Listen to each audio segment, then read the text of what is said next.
Palestrinos, Alviverde na Web de volta para deixar vocês atualizados das principais notícias do Verdão. Mas antes de começar, peço para que todos vocês se inscrevam aqui no canal e deixem o like. E siga a gente no nosso segundo canal, Juliana Palestrina. Eu vou deixar o link na descrição. Corre lá!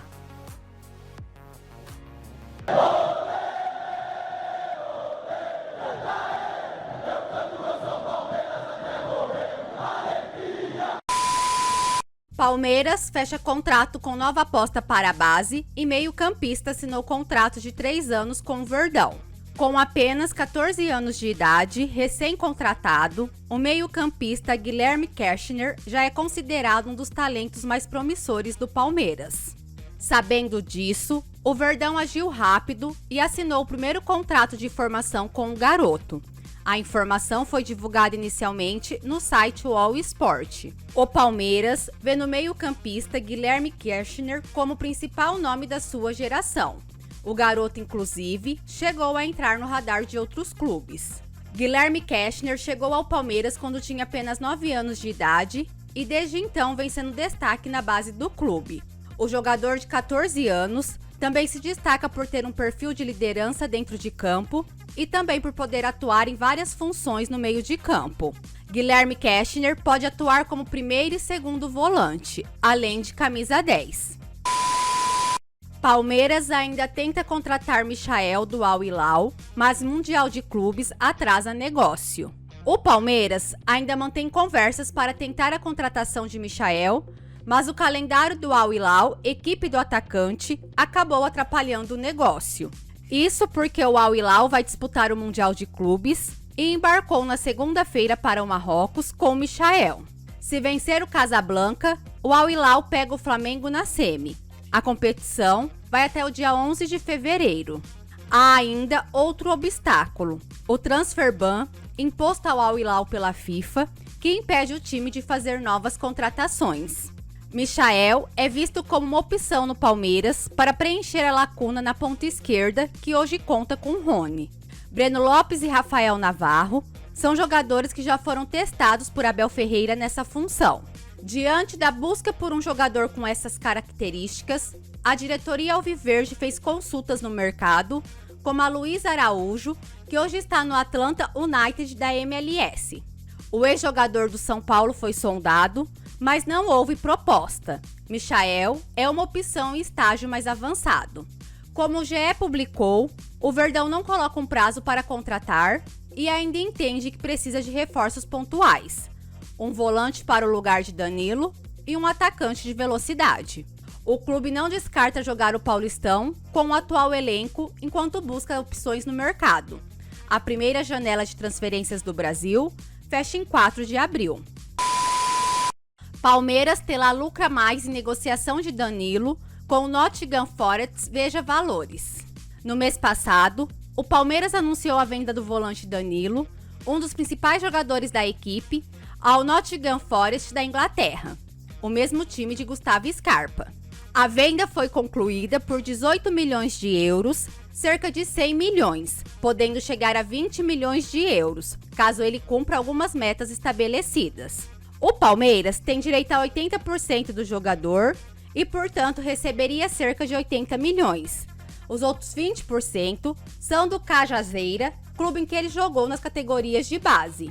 Porém, de acordo com a informação, o Verdão teria negociado com o Cajazeira e conseguido desembolsar o valor referente a 90% da negociação. Ou seja, o Palmeiras teria conseguido convencer o clube baiano a repassar 10% dos direitos econômicos de Danilo. Com isso, o Alviverde ganharia cerca de 10 milhões a mais do que o previsto. O Palmeiras mandou muito bem nos bastidores e garantiu quase 10 milhões de reais a mais na negociação do Danilo. Uma fonte de dentro do Palmeiras contou que o Palmeiras e o clube baiano se acertaram para que o Palmeiras ficasse com 90% do valor do negócio e o clube baiano com 10%. Sem muitas informações, ainda não se sabe se o Verdão ofereceu alguma coisa em troca desses 10% do Danilo para o clube baiano, mas é provável que sim.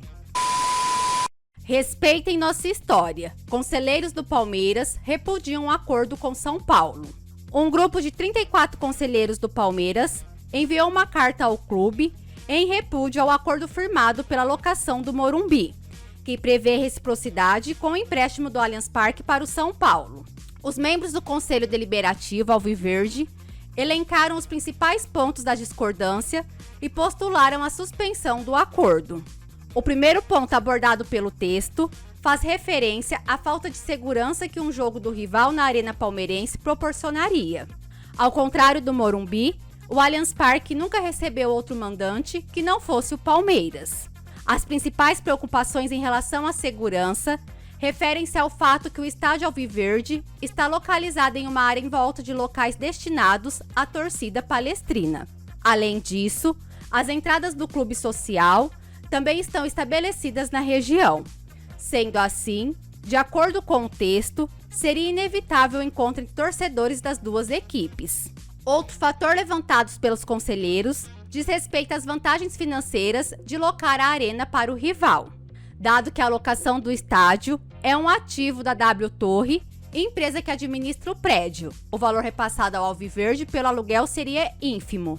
Por fim, o documento faz um resgate histórico da relação entre os clubes e cita, inclusive, um episódio recente de desfeita do São Paulo em relação ao maior campeão nacional. A ocasião trata-se da última final do Paulistão, disputada entre os times, em que o rival exigiu a realização da partida no domingo, ainda que isso impactasse na capacidade de público do Allianz Parque. O último parágrafo do texto reitera a ideia de que a decisão pode causar sérios prejuízos ao Palmeiras e seus torcedores. Veja a provável escalação do Palmeiras contra o Santos no Paulistão. Na vitória contra o Mirassol, no meio da semana, o técnico Abel Ferreira deu descanso para a maioria dos titulares. Por isso, a expectativa é pelo retorno de todos eles no clássico diante do Santos, 18h30 pelo Paulistão. Como não poderá contar com o Allianz Parque, que recebe outros eventos, o Verdão enfrentará o Santos no Morumbi.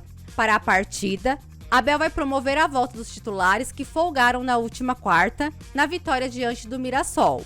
Apenas o goleiro Everton atuou desde o início.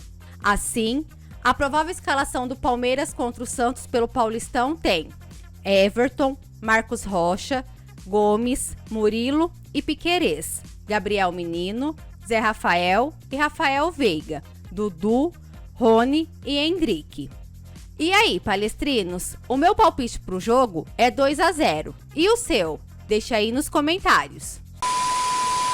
Galera, essas foram as últimas informações do nosso Verdão.